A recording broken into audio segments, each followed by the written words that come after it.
Doctor, can we talk about cancer a little bit? Various types out there. What are some of the things that you've seen in terms of your patients, and what some of the things that you've been able to do? A better thing to talk about in relationship to, well, I will talk about that, right? A better thing to talk about, however, is the relationship between profits and cancer in the United States. There was a study that was published, I believe it was in 1994.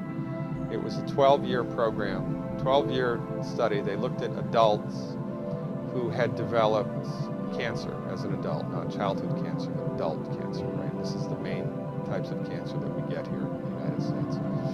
They did a meta-analysis of these people all around the world who developed cancer as adults for 12 years and were treated with chemo.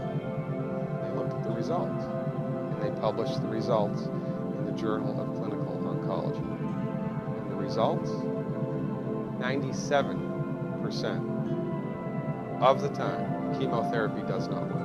97% of the time it doesn't work. So why is it still used?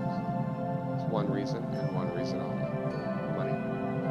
If you go to a medical doctor, an MD, with a sinus infection, and that doctor prescribes an antibiotic, he gets no financial kickback.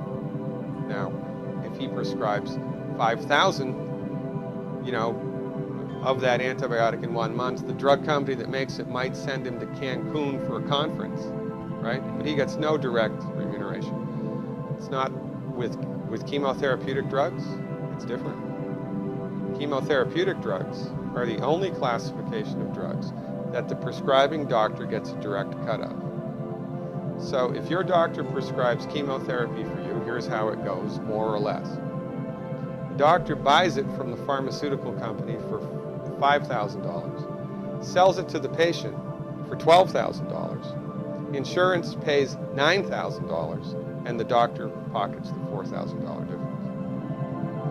And there ought to be a law. The only reason chemotherapy is used is because doctors make money from it. Period. It doesn't work 97% of the time. If Ford Motor Company made an automobile that exploded 97% of the time, would they still be in business? No. This is the tip of the iceberg of the control that the pharmaceutical industry has on us. Most people have no idea of this at all. Now, I wrote a book. It's called The MD Emperor Has No Clothes, right? In my book, I have a bulleted list of 10 questions that every cancer patient should ask their doctor. 10 questions. I've had patients kicked out, literally, kicked out of the oncologist's office because the doctor was PO'd that the patient was asking him these questions. And these are just common sense questions. Cancer treatment in the United States, we have lost the war on cancer. We have lost the war on cancer. Why? Because cancer is not a reductionistic phenomenon. Cancer is a holistic phenomenon. And when you try to bring a reductionistic methodology like drugs and surgery to bear on a holistic phenomenon, you will completely miss the boat each and every time. You cannot do it. Medical doctors are like colorblind art critics. They can see that that's a boat. They can see the black and white outline, but they're completely blind to all of the colors and textures that make up the substance of the thing. It's no difference with cancer. The reason that people get cancer in the United States and the reason that we have completely lousy outcomes is because medical doctors are driving the research bus. When women get together and do a 5K run for breast cancer, all of that money, do you think any of that money goes to nutritional research? Do you think any of that money goes to homeopathic research or acupuncture or traditional Chinese medicine or naturopathic research? No. All of it goes to drugs and surgery, which do not work.